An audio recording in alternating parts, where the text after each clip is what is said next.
ہوئی بچپن میں ہی ظاہر ولایت مفتی اعظم، ہوئی بچپن میں ہی ظاہر ولایت مفتی اعظم، تھے تم 6 ماہ کے پائی خلافت مفتی اعظم، ہوئی بچپن میں ہی ظاہر ولایت مفتی اعظم، تھے تم 6 ماہ کے پائی خلافت مفتی اعظم، شہ نوری میاں کی ہو بشارت مفتی اعظم، شہ نوری میاں کی ہو بشارت مفتی اعظم، سراپا ہو کرامت ہی کرامت مفتی اعظم، شہ نوری میاں کی ہو بشارت مفتی اعظم، سراپا ہو کرامت ہی کرامت مفتی اعظم۔ دوستان محترم، سرکار مفتی اعظم ہند علیہ الرحمہ کی ذات والا صفات شریعت اور طریقت کا ایک گلدستہ ہے۔ آپ کی ذات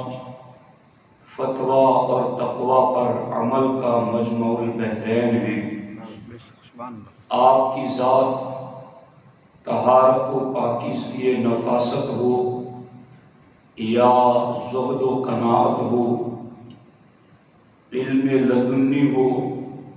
یا علم شریعت و تصوف و طریقت ہو، سرکار مفتی اعظم ہند علیہ الرحمہ کی ذات ایک یگانہ اور منفرد شان کی ذات ہے۔ سرکار مفتی اعظم ہند علیہ الرحمہ کی سیرت اور کردار کو پڑھنا اس دور میں علماء کرام کے لیے بھی اور مسند نشینان طریقت کے لیے بھی ضروری ہے۔ کبھی کبھی کوئی عالم ہے تو وہ طریقت کو چھوڑ دیتا ہے، اور کبھی کوئی طریقت کا متوالا یوں نظر آتا ہے کہ وہ شریعت کی حدود کو پھلانگتے ہوئے نظر آتا ہے۔ لیکن سرکار مفتی اعظم ہند علیہ الرحمہ کی ذات کو اگر ہم علماء کرام اور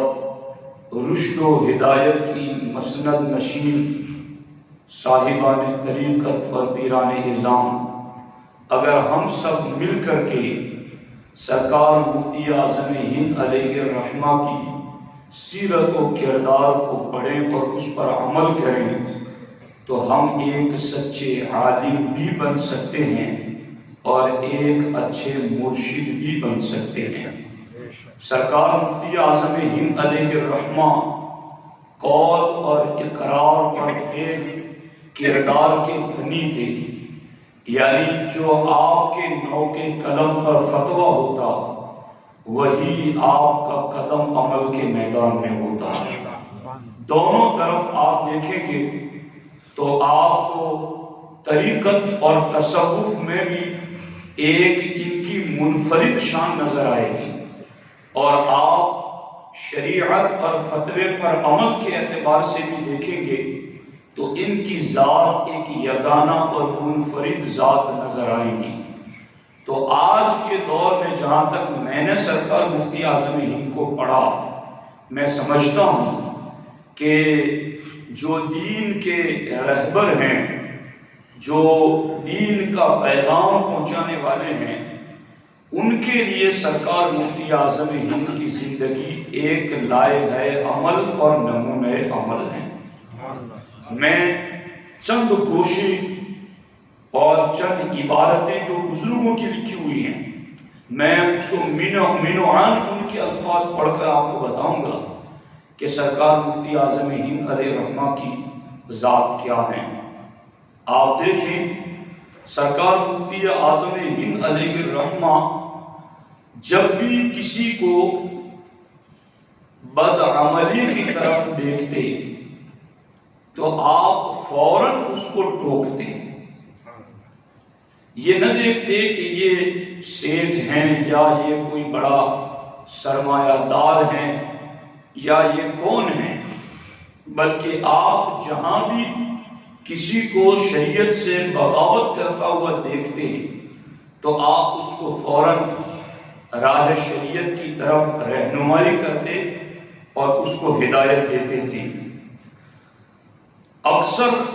ڈاکٹر محب الحق قادری لکھتے ہیں کہ اکثر ہم نے دیکھا کہ جو لوگ حضور مفتی اعظم ہند علیہ الرحمہ سے مصافحہ کرتے، دست بوسی اور قدم بوسی کرتے، تو اگر ہاتھ میں چاندی کی ایک انگوٹھی ہے تو ٹھیک، ورنہ اس سے زائد یا دیگر دھات کی ہیں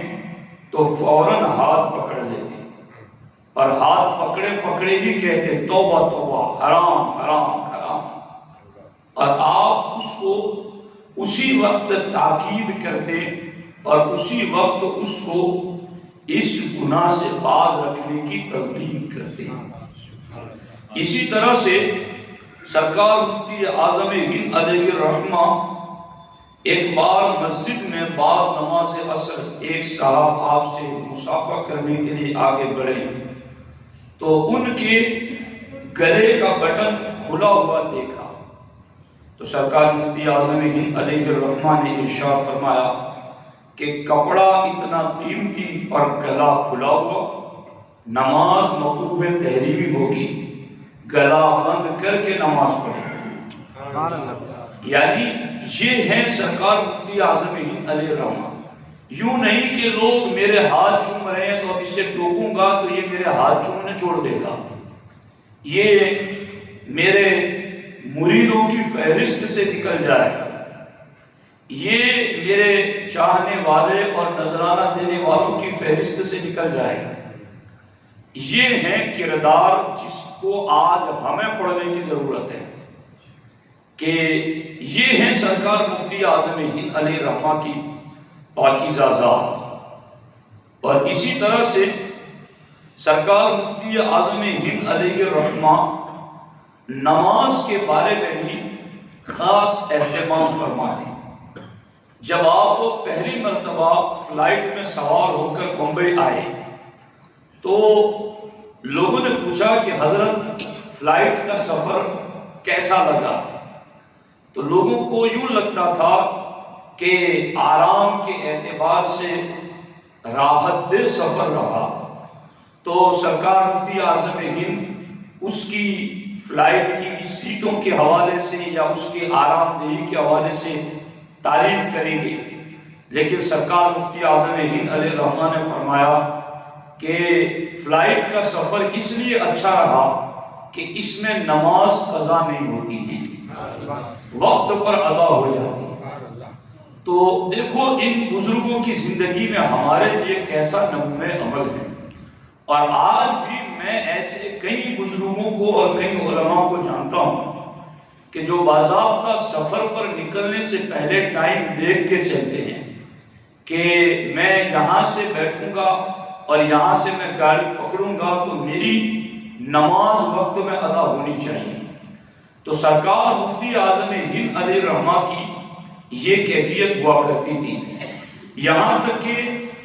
سرکار مفتی اعظم ہند علیہ الرحمہ جب آپ کی زندگی کے آخری ایام تھے تو آپ پر بے خودی کی کیفیت طاری رہتی تھی، اور اس کو غفلت الصالحین کے نام سے صوفیاء کرام کی اصطلاح میں یاد کیا جاتا ہے۔ یعنی جب بندہ اللہ کے خوب قریب ہو جاتا ہے تو اللہ اس کی آنکھوں پر اور اس کے کانوں پر اپنی غیرت کے پردے ڈال دیتا ہے، پھر اللہ اس کو کسی کی طرف متوجہ ہونے نہیں دیتا ہے۔ تو یہ کیفیت بزرگان دین پر ان کی زندگی کے آخری ایام میں طاری ہوتی رہتی ہے۔ سرکار مفتی اعظم ہند علیہ الرحمہ اپنی زندگی کے آخری ایام میں آپ پر یوں بے خودی کی کیفیت طاری رہتی، لیکن اللہ اکبر جب بھی نماز کا وقت ہوتا آپ فوراً بیدار ہوتے، تازہ وضو کرتے اور نماز کے لیے کھڑے ہو جاتے تھے۔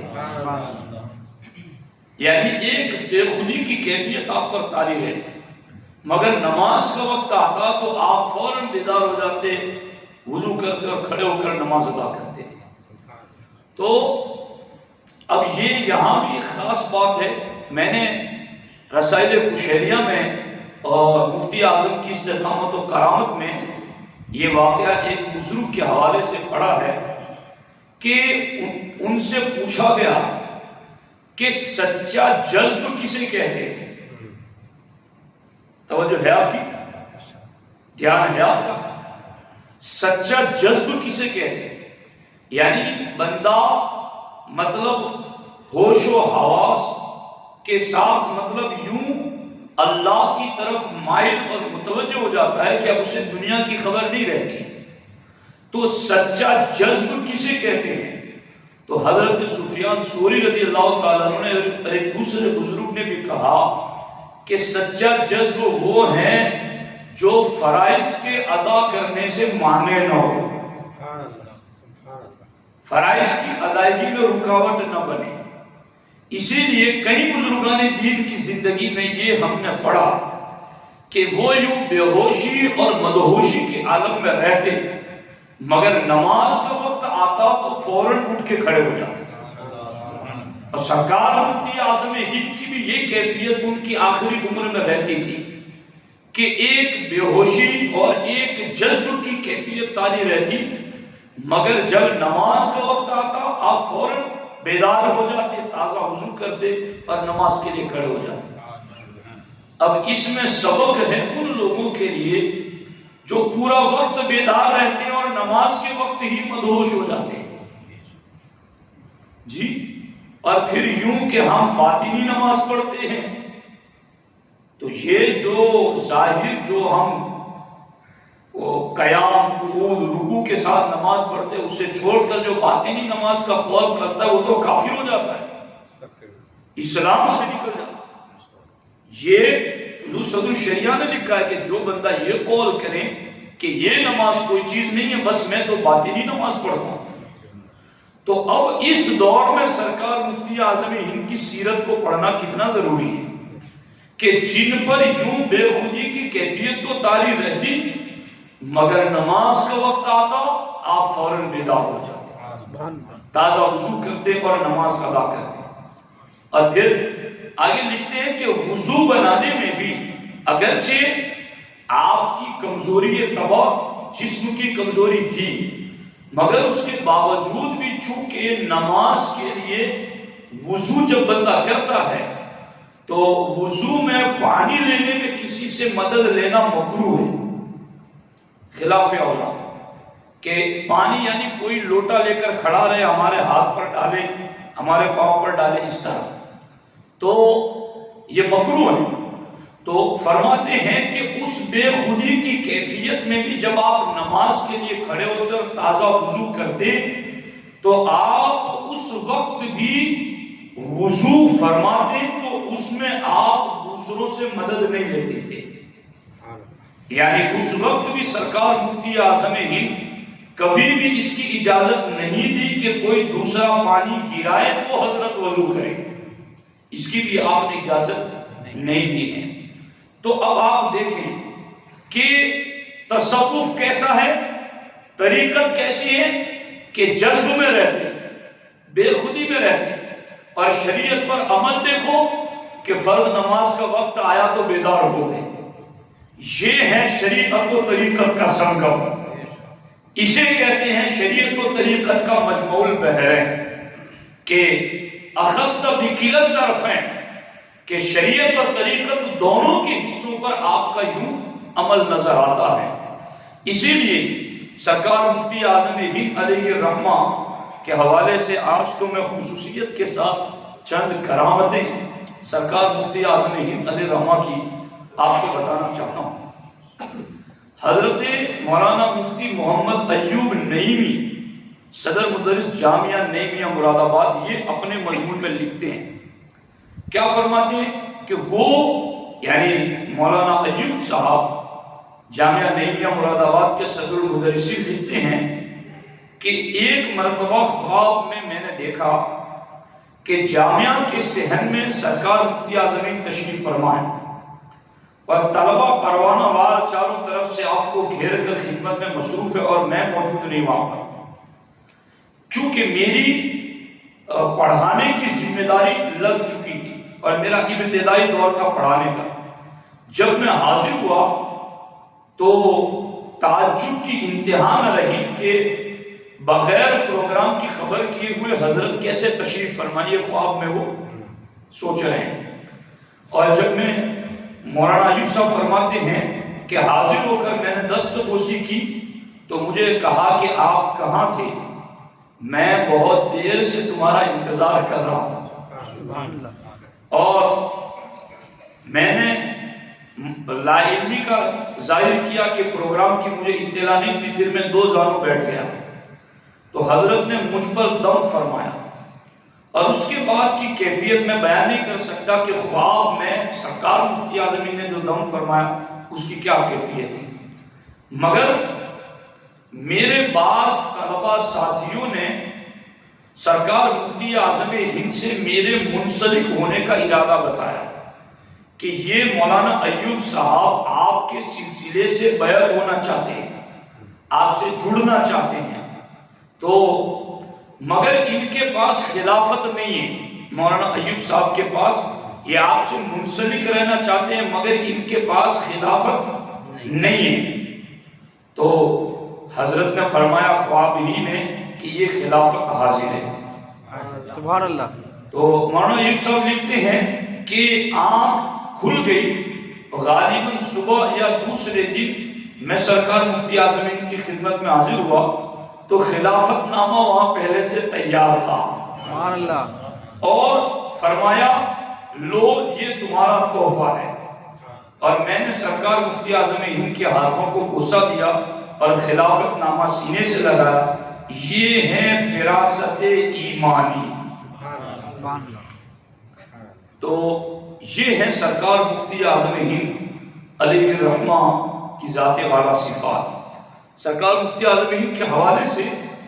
حضور شیخ الاسلام علامہ سید محمد مدنی اشرفی الجیلانی لکھتے ہیں کہ وہ اسلام کا بطل جلیل مانے بڑا بزرگ پہلوان، بزرگ شخصیت، استقامت کا جبل عظیم، یعنی حق پر ڈٹ کر کھڑے رہنے والا مضبوط پہاڑ مفتی اعظم۔ کیسے استقامت کے پہاڑ؟ حضور شیخ الاسلام لکھتے ہیں کہ نازک سے نازک وقت میں بھی ان کے پیروں میں لغزش نہ آئی، نازک سے نازک وقت میں بھی، چاہے شدی تحریک ہو یا پھر نسبندی کا مسئلہ، پوری حکومت ایک طرف، مگر آپ ایسے جبل استقامت کہ شیخ الاسلام لکھتے ہیں کہ کبھی پاؤں میں لغزش نہ آئے، پاؤں کبھی کانپا نہیں کہ میں حق بیان کروں گا تو ہوگا کیا، کبھی بھی آپ کے پاؤں میں لغزش نہ آئی۔ حضور مفتی اعظم کے ایک فتوے کی تصدیق فرماتے ہوئے ایک مرتبہ مخدوم الملت حضور محدث اعظم ہند نے صرف ایک جملہ تحریر فرمایا تھا، اور وہ جملہ یہ ہے، ھذا حکم العالم المطاع وما علینا الا الاتباع۔ کیا ترجمہ اس کا؟ محدث اعظم نے مفتی اعظم کے فتوے پر دستخط کی اور دستخط کرنے کے بعد لکھا ھذا حکم العالم المطاع وما علینا الا الاتباع، یہ ایک عالم مطاع کا حکم ہے اور ہمارے لیے اتباع کے سوا کوئی چارہ کار نہیں۔ یہ جو ھذا حکم العالم المطاع یہ لکھا تو تھا محدث اعظم ہند نے، مگر اس کو اپنے مضمون میں کوڈ کر رہے ہیں شیخ الاسلام، کہ یہ جو میں کہہ رہا ہوں انہیں کہ وہ بطل جلیل تھے اسلام کے، وہ استقامت کے جبل عظیم تھے، تو میں بیجا نہیں کہہ رہا ہوں، اپنے وقت کا محدث اعظم ہند ان کے فتوے پر لکھتے ہوئے یہ کہہ رہے ہیں کہ یہ تو ایک عالم مطاع کا حکم ہے اور ہمارے لیے ان کی اتباع کے سوا کوئی چارہ کار نہیں ہے۔ تو پھر پتہ لگاؤ کہ وہ کتنی بڑی شان کے مالک ہوں گے۔ اب آگے حضور شیخ الاسلام لکھتے ہیں کہ میرا خیال ہے کہ آج تک حضور مفتی اعظم کا تعارف کراتے ہوئے جو کچھ لکھا گیا ہے، تعارف یعنی ان کی پہچان کراتے ہوئے، کہ لوگوں نے حضور مفتی اعظم ہند کی پہچان کراتے ہوئے جو کچھ بھی آج تک لکھا ہے اور آئندہ جو کچھ لکھا جائے ان سب کو اگر ایک پرڑے میں اور حضور محدث اعظم ہند کے قلم سے نکلے ہوئے اس فقرے کو دوسرے پرڑے میں رکھ دیا جائے تو اس کا وزن زیادہ ہوگا۔ یہ عالم المطاع یہ عربی لفظ ہے، اس کی لذت وہ محسوس کر سکتا ہے جو عربی جانتا ہے۔ عالم المطاع یعنی یہ ایسا عالم ہے جس کی پیروی ہی کی جاتی ہے۔ عالم المطاع یہ ایسا عالم ہے جس کی پیروی ہی کی جاتی ہے، کہ اس کے حکم کا انکار نہیں کیا جاتا۔ اور وما علینا الا الاتباع کے جملے کتنے باری ہیں، اور یہ کوئی چھوٹا موٹا عالم نہیں لکھ رہا ہے، یہ سرکار محدث اعظم نہیں لکھ رہے کہ ہمارے لیے اتباع کے سوا چارہ کار نہیں۔ یہ ہے حضور مفتی اعظم ہند علیہ رحمہ کی ذات۔ ہم اس عظیم فرد کے فضل و کمال کا کیا تعارف کرا سکیں گے جسے حضور محدث اعظم ہند جیسی شخصیت کی زبان بھی عالم مطاع اور واجب الاتباع قرار دے۔ یہ شیخ الاسلام کے جملے ہیں کہ ہم ان کی پہچان لوگوں کو کیا کرا سکیں گے۔ ان کو تو محدث اعظم ہند نے واجب الاتباع بھی لکھا اور عالم مطاع بھی لکھا۔ یہ ہے حضور مفتی اعظم ہند کی ذات۔ اب یہ جملے بہت قیمتی ہیں جس نگاہ سے میں بول رہا ہوں اور میں سمجھ رہا ہوں۔ اگر آپ اس جملوں کو اس حیثیت سے سمجھنا چاہو جو میں پہلے کہہ چکا ہوں کہ ہم علماء کے لیے بھی، حالانکہ میں تو ایک ادنا طالب علم ہوں، ہم علماء کے لیے بھی اور جو مسند نشینان طریقت پیران اعظام ہیں ان کے لیے بھی، جب محدث اعظم کہہ رہے ہیں کہ وہ واجب الاتباع ہے، وہ عالم مطاع ہے، وہ بطل جلیل ہے، وہ استقامت کا وہ جبل عظیم ہے، تو پھر جب وہ اتنی زیادہ شانوں کے مالک ہیں، اتنے بڑے بزرگوں نے ان کے بارے میں لکھا ہے، تو پھر ہمیں ان کی سیرت و کردار کو پڑھنا چاہیے، اور جہاں ڈٹ جانے کی بات ہو تو وہاں بھی ان کے کردار سے روشنی حاصل کریں، اور جہاں شریعت پر عمل کی بات ہو تو وہاں بھی ان کے کردار سے روشنی حاصل کریں۔ یہ سرکار محدث اعظم ہند علیہ رحمہ نے آپ کی ذات والا صفات کے حوالے سے لکھا ہے۔ جلالت العلم استاذ العلماء ابو الفیض حضور حافظ ملت علیہ رحمہ ارشاد فرماتے ہیں کہ اپنے شہر میں کسی کو عزت اور مقبولیت نہیں ملتی، لیکن حضور مفتی اعظم کو اپنے شہر میں جو عزت و مقبولیت حاصل ہے اس کی مثال بھی کہیں نہیں ملتی۔ سبحان اللہ۔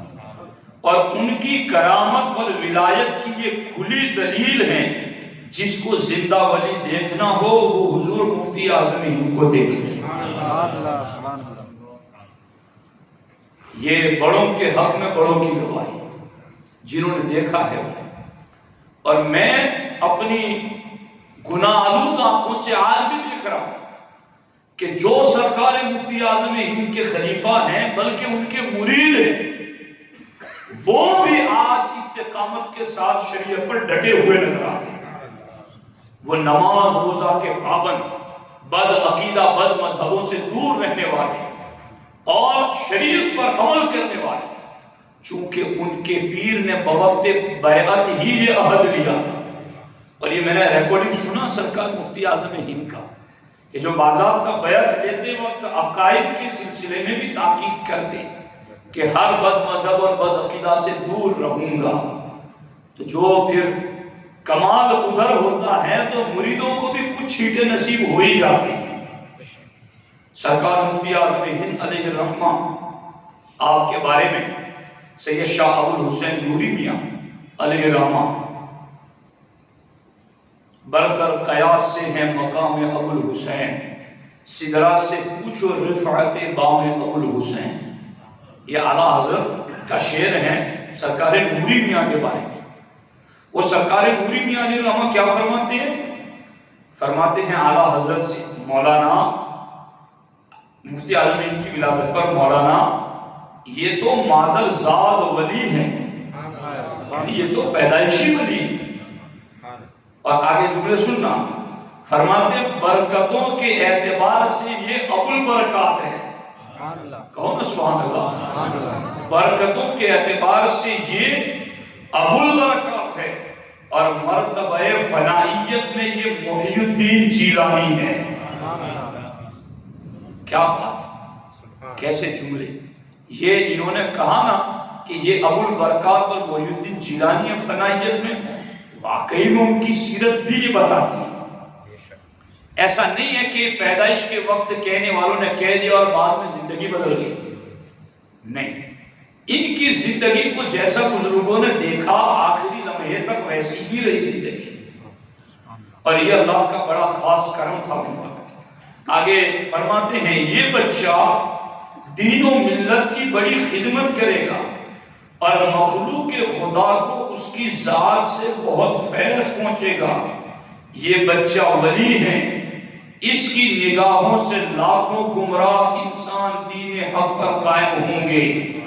یہ فیض کا دریا بہا دے گا۔ یہ اور علامہ ضیاء الدین مدنی علیہ الرحمہ فرماتے ہیں کہ ضیاء الدین احمد نے اپنی آنکھوں سے دیکھا، واللہ العظیم مفتی اعظم بچپن ہی سے پیکر علم و عمل ہیں، جامع زہد و تقوی ہیں۔ اس وقت ان کے علم و فضل، زہد و تقوی، وضوبی و پرہیزگاری، فکر و عرفان کا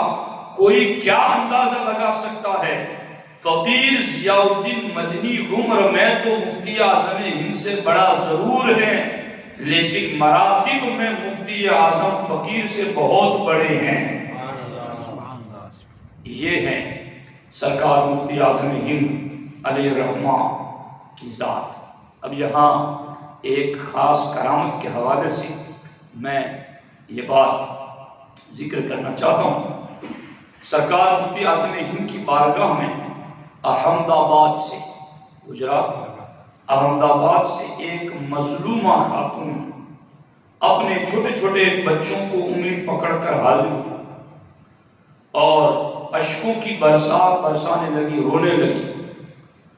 تھوڑی دیر سکون کے بعد اس خاتون نے سرکار مفتی اعظم ہند کی بارگاہ میں عرض کیا، حضور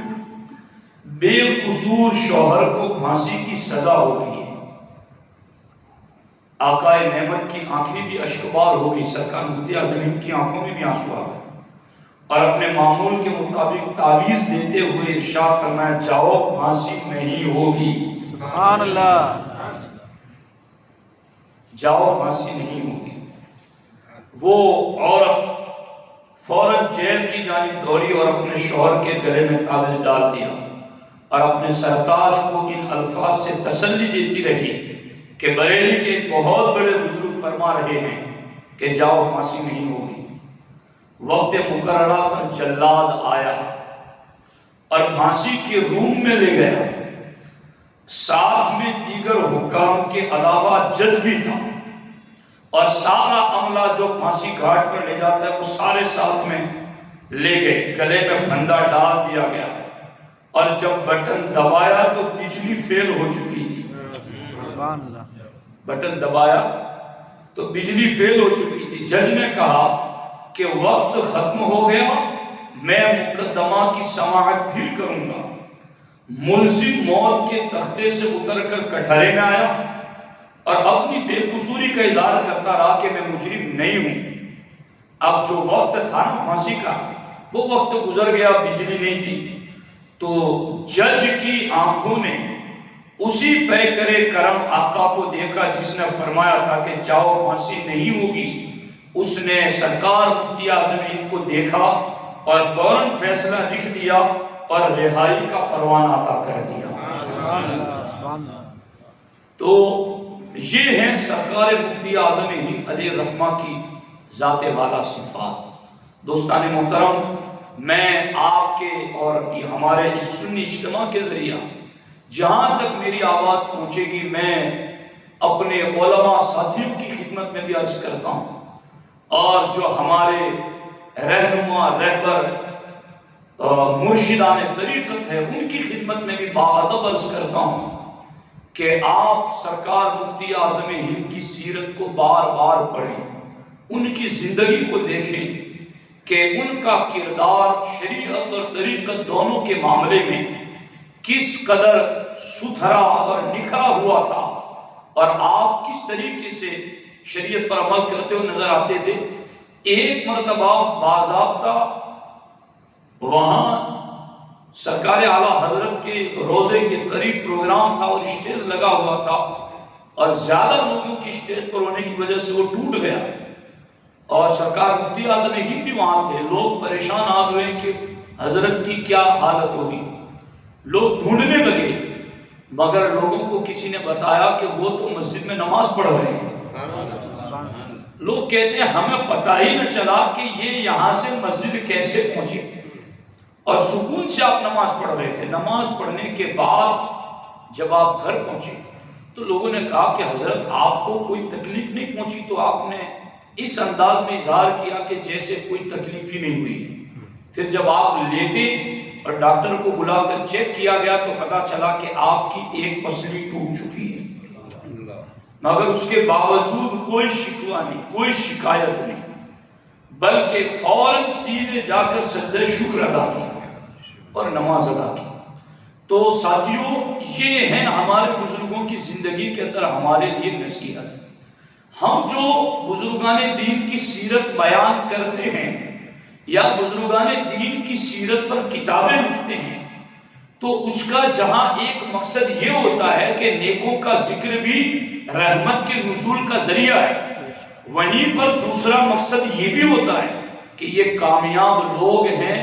ان کی سیرت پڑھو، ہمیں بھی کامیابی کا طریقہ مل جائے گا۔ تو سرکار مفتی اعظم ہند علیہ الرحمہ کی ذات یوں ایک بافیض اور باکمال ذات تھی کہ یوں میں آپ کو کہہ سکتا ہوں کہ اس پچھلے دور میں شدی تحریک، جس کو آج کل گھر واپسی کہا جاتا ہے، یہ اسی کے دانے اسی سے ملے ہوئے ہیں، اور وہ زمانہ بھی بڑی تیزی کے ساتھ لوگوں کو کنورٹ کرنے کا تھا، اور پھر وہ کانگریس کا دبدبے کا زمانہ، جب اس کی حکومت کے سامنے کوئی بولنے کی بھی جرات نہیں کرتا تھا۔ ایسے وقت میں بھی سرکار مفتی اعظم ہند نے حق کلمہ اپنی زبان سے بلند کیا، اور آپ اس پر قائم رہے۔ تو اس آخری دور میں آپ کو حسینی کردار کا پریکٹیکل نمونہ دیکھنا ہے تو سرکار مفتی اعظم ہند کی سیرت کا مطالعہ کرو، ان کی زندگی کو پڑھو کہ حسینی عزم اور حسینی حوصلے اور کردار پر عمل کا ایک پریکٹیکل نمونہ سرکار مفتی اعظم ہند کی ذات تھی۔ اللہ کریم ان کے فیضان سے ہمیں مالا مال فرمائے، اور اللہ ان کی سیرت و کردار پر ہم سب کو عمل کی توفیق عطا فرمائے۔ السلام علیکم ورحمۃ اللہ وبرکاتہ۔